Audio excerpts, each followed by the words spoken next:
Vamos para a última parte da nossa revisão.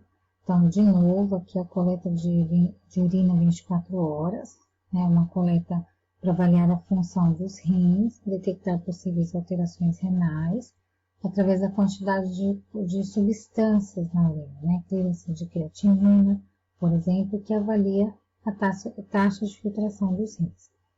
O exame de urocultura, para detectar a presença de micro-organismos na urina, ou no sistema urinário, e a urina tipo 1, que é realizada com pequena quantidade de jato médio de urina, de forma rotineira, em serviço de triagem, em unidade de internação também, com finalidades diagnósticas, ok? Na questão 17, nós lembramos a composição da urina, que é de água, sódio, potássio, cloro, bicarbonato, e produtos de degradação final do metabolismo, como a ureia, creatinina, ácido úrico e fosfato. O que não deve ter na urina é glicose, não é mesmo? Vamos para as questões dissertativas. Então, paciente apresentando proteinúria, disúria, infecções urinárias de repetição. Com proteinúria, proteína na urina, disúria, dor na urinária e várias vezes o paciente tem infecção urinária. A bacterioscopia, ela apresenta flora gram-negativa. Então, o que isso significa? Provavelmente uma infecção interna, que deve ser investigada. Por que é importante a gente saber disso? Porque se for uma flora gram positiva, provavelmente o paciente estaria com a higiene íntima inadequada. Então, aqui o próprio exercício fala, foi solicitado ultrassonografia e este paciente apresenta, aí vem a pergunta, possivelmente higiene íntima inadequada ou deve ser investigada alguma anomalia interna das vias urinárias? Justifique sua resposta.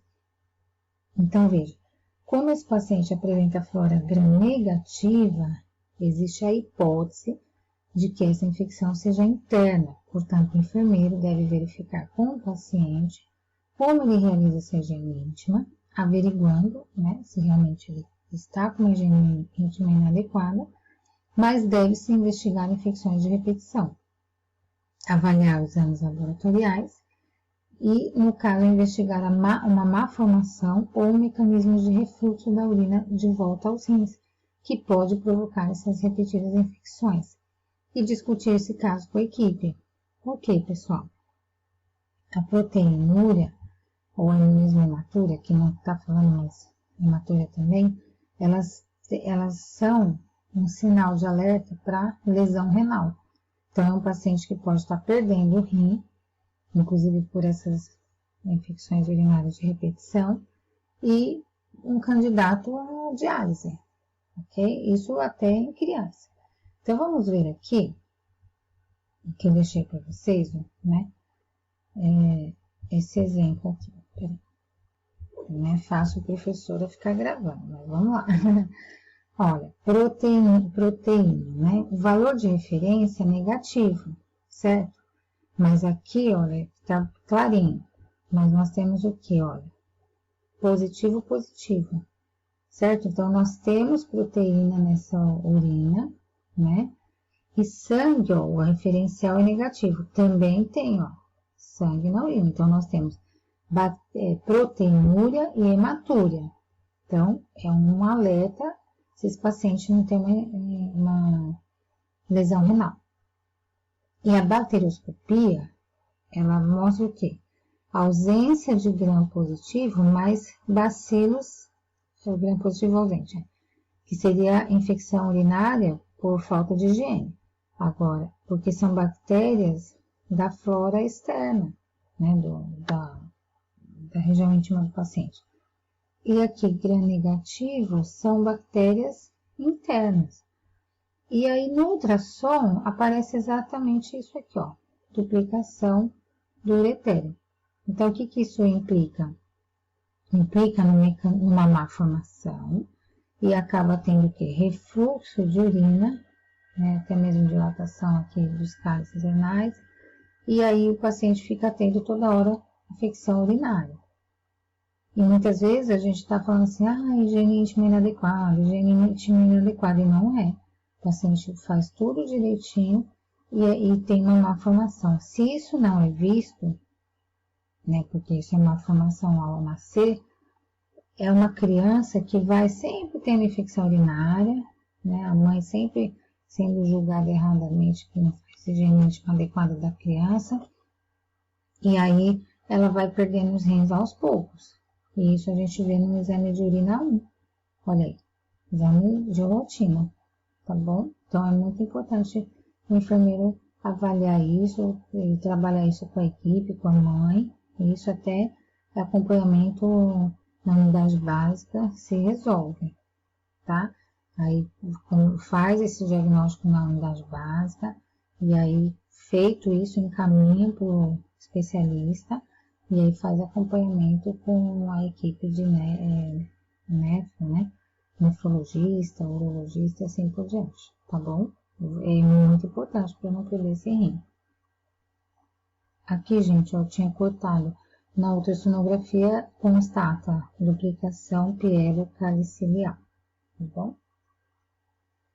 Na questão 19, eu trago um caso clínico, né? Paciente em coma, sem evidência de trauma, com 46 anos, é uma mulher, que foi admitida na emergência em situação, né, de coma, Glasgow 3, né, ó, resposta ocular 1, resposta motora 1 e resposta verbal 1, sem evidência de trauma.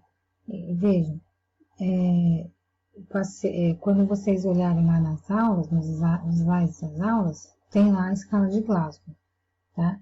E aí nós vamos ver aqui, ó, que ela foi trazida por vizinhos e após conversa com familiares, foi colhida uma história patológica pregressa, que ela é portadora de doença coronariana, né? Um paciente com cardiopatia importante, diabetes mellitus tipo 2, depressão, em uso de AS e metformina.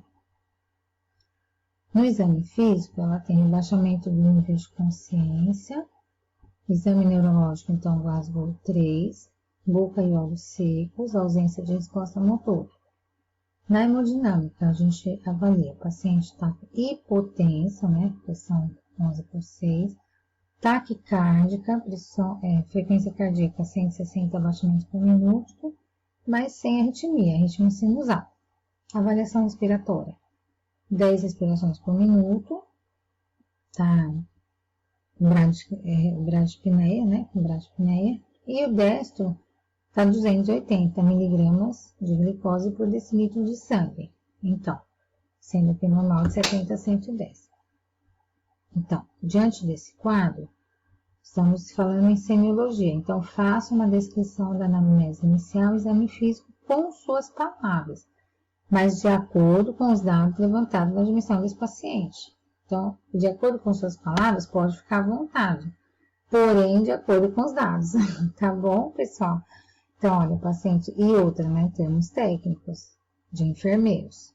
Então, vamos lá, futuros enfermeiros. Então, paciente admitida na emergência, trazida pelos vizinhos, com rebaixamento de nível de consciência, sem resposta, Glasgow 3, com anisocoria, que olha só, não são pupilas isocóricas, né, iguais. Uma está contraída e outra está dilatada, certo?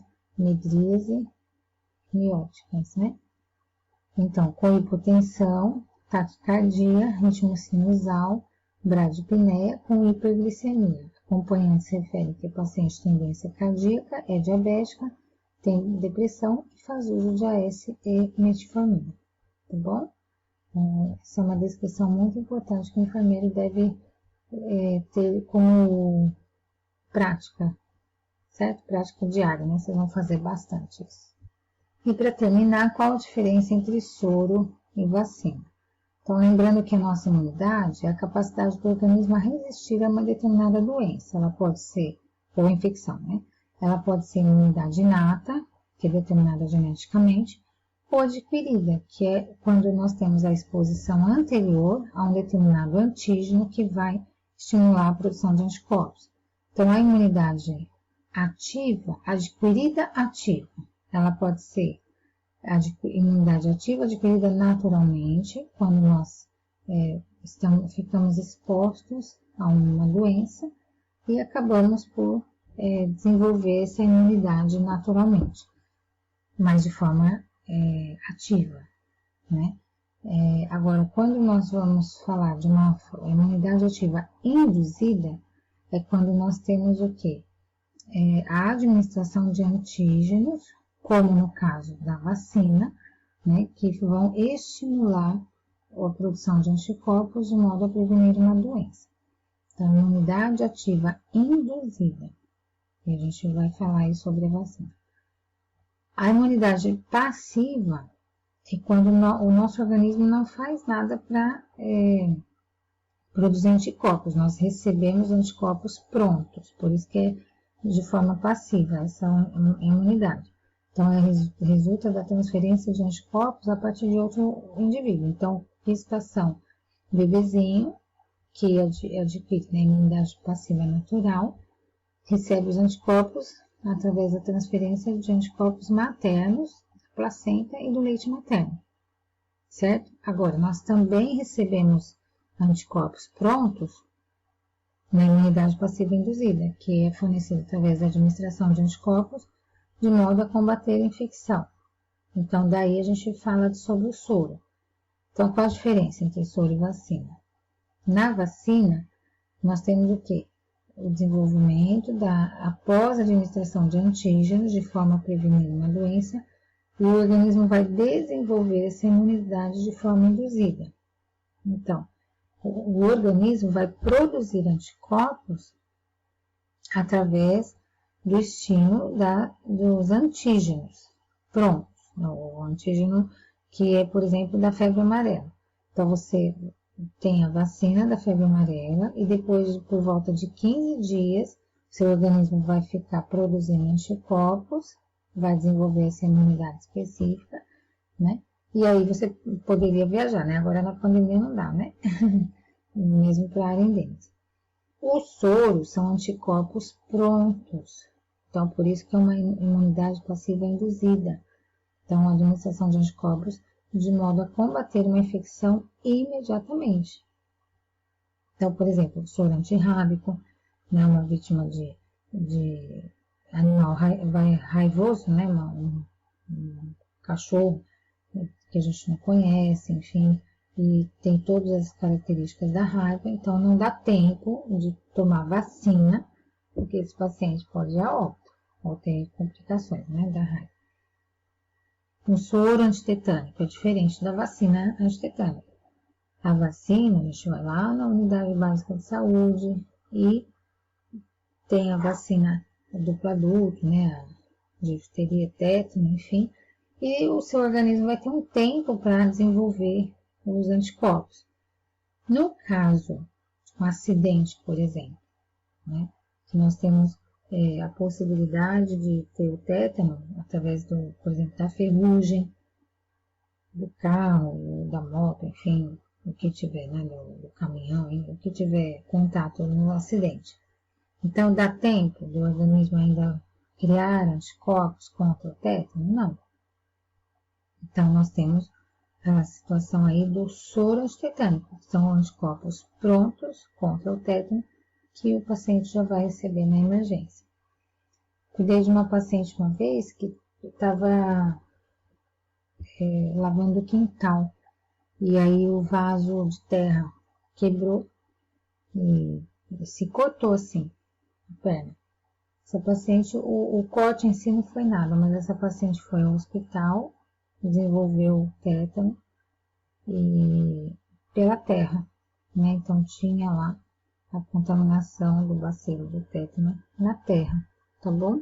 Então é muito importante as pessoas serem vacinadas contra o tétano, porque às vezes a gente nem sabe que está exposto a situações como essa, tá bom?